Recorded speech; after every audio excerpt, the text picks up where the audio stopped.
Welcome back to our next lesson. The picture on the screen there is a little revision exercise.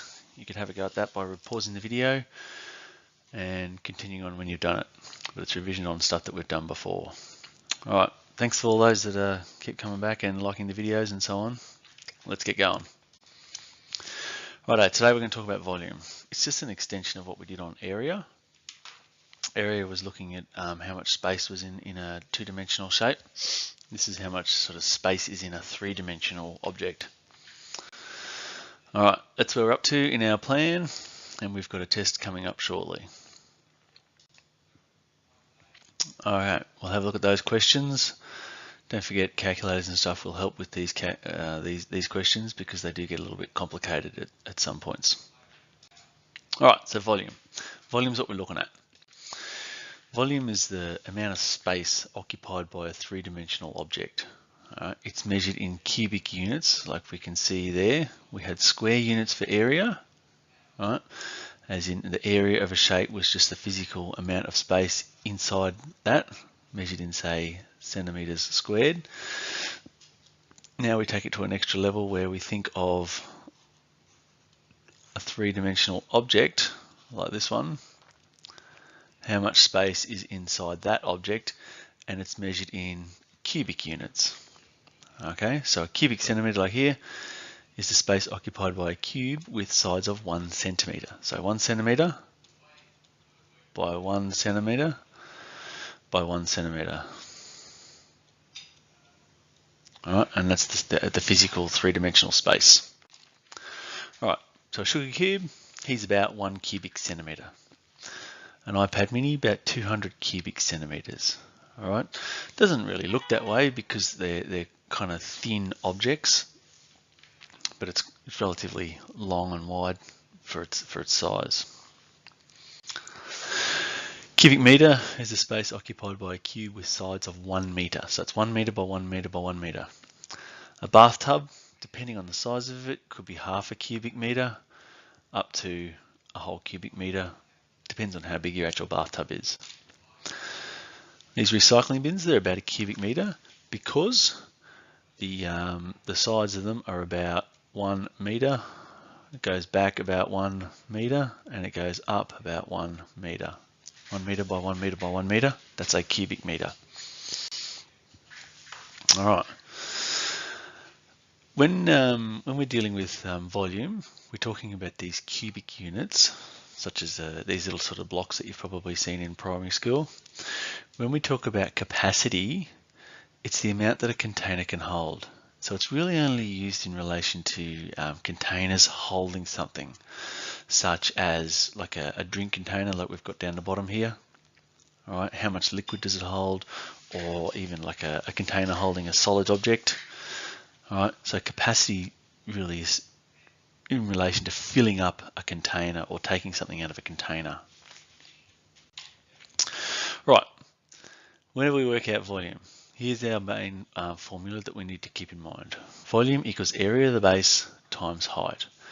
Area of the base is just working out areas like we did in the previous lessons, multiplied by this extra dimension, which is the three-dimensional height.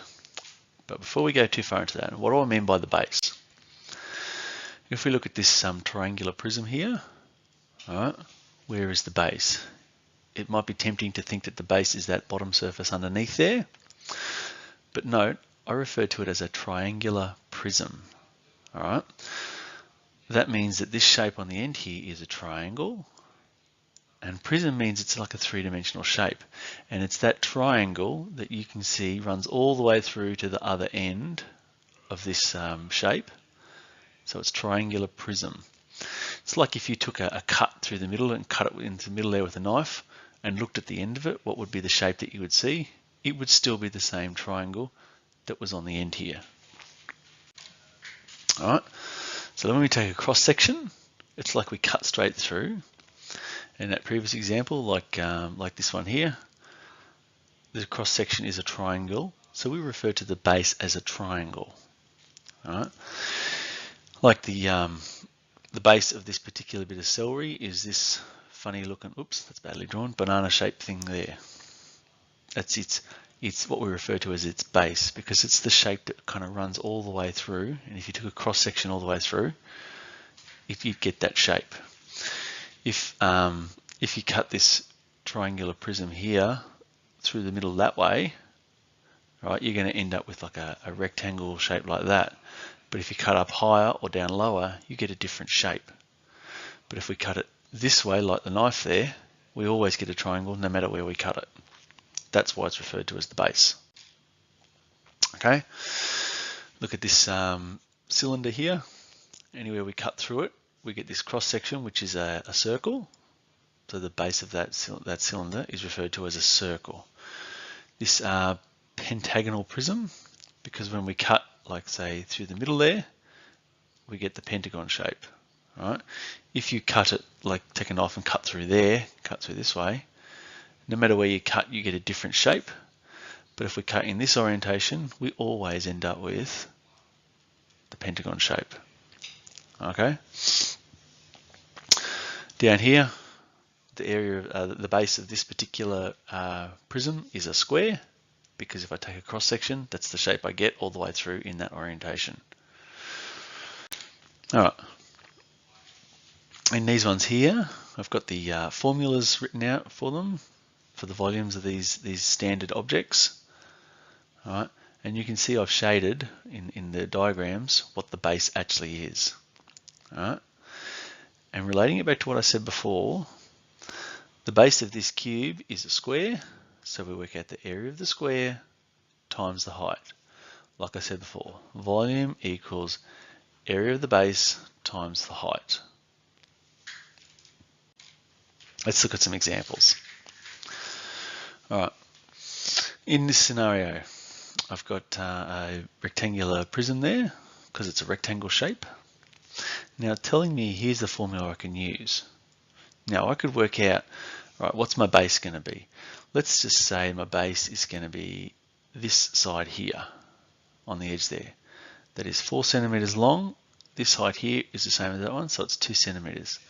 So the area of the base would be, so for volume equals area of the base times height. My base is a rectangle, so that would be length times width times height, which is exactly what it gave me up there. What is my length? 4 times 2 times, now the height is the only other measurement. If this is my base, the height is that other dimension that way, which is the 7 times the 7. Okay? 4 times 2 is 8, 7 times 8, and units. That's how I work him out. Now, this line here isn't necessarily, it's not essential. It's already given you a formula up there, so you could have just started here and done everything from there onwards. Okay?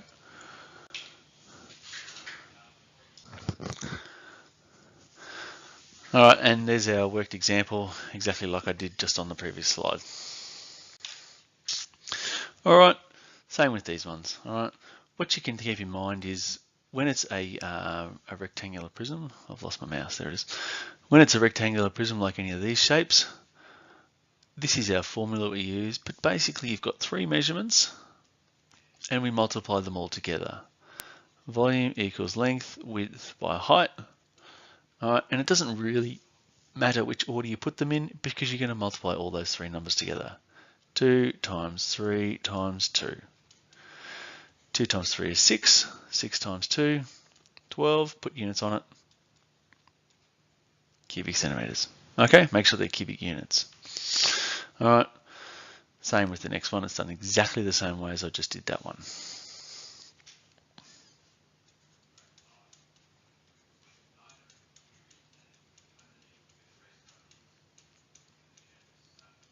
Just like that. Okay. Exactly the same with these ones. So I won't bother going through them, but it's done exactly the way and set out the same way as I did it on the previous slide. All right. This one's a slight variation. Now, if you look at this one, what is my base? My base is this shape here, because that's the shape that is consistent all the way through this object. All right.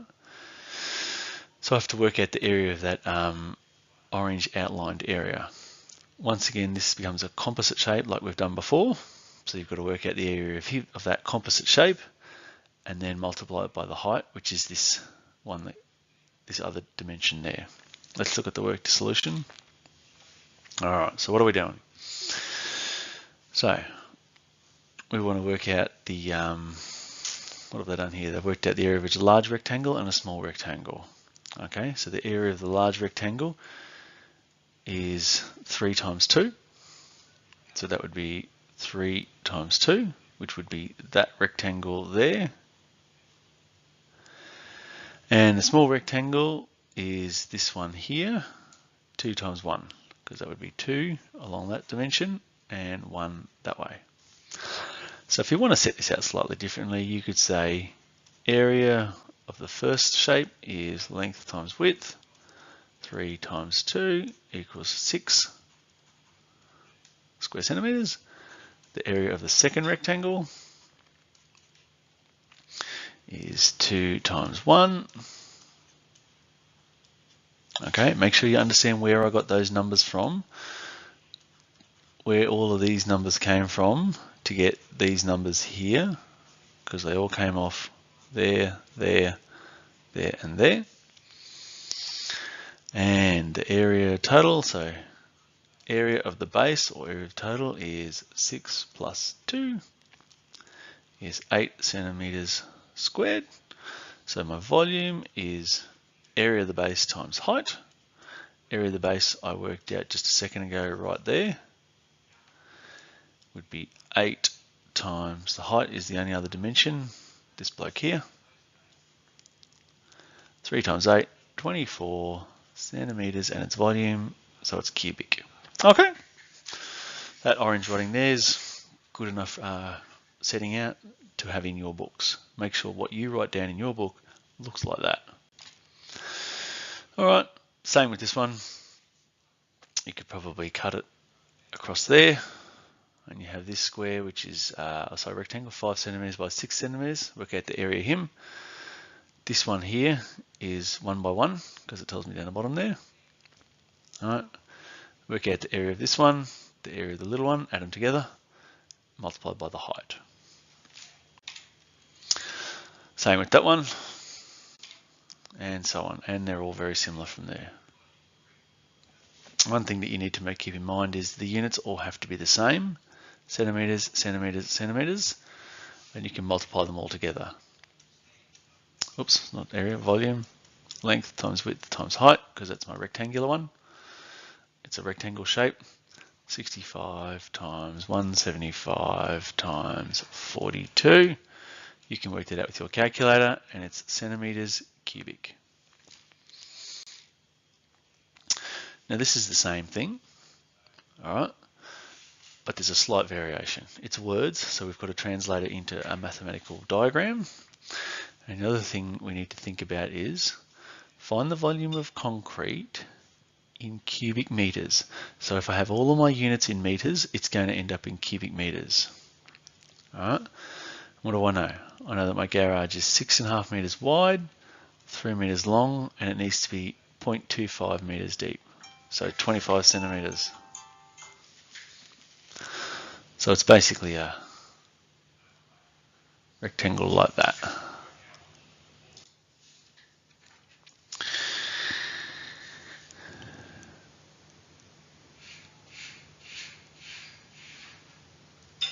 All right, now it doesn't really matter which side you call the base.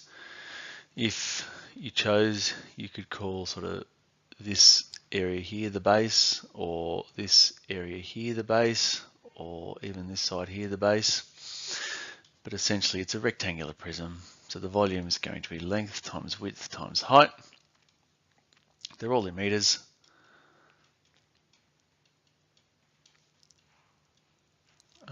And so on. And you can plug that into your calculator and get it in, cubic meters. This will be in meters because they all started off in meters, but when you started off, all right, we didn't call this one 25 centimeters, we called it 0.25 meters. And this is the same deal. Cubic meters of water, make sure they're all in meters before you start. Alright, similar to this one. And they're all the same. Have a go at these ones, just pause the recordings each time and have a crack at doing them. Alright, have a go at some questions. Don't forget, your trusty calculator will probably help you work some of them out a little bit more efficiently. Thanks for coming, see you next time.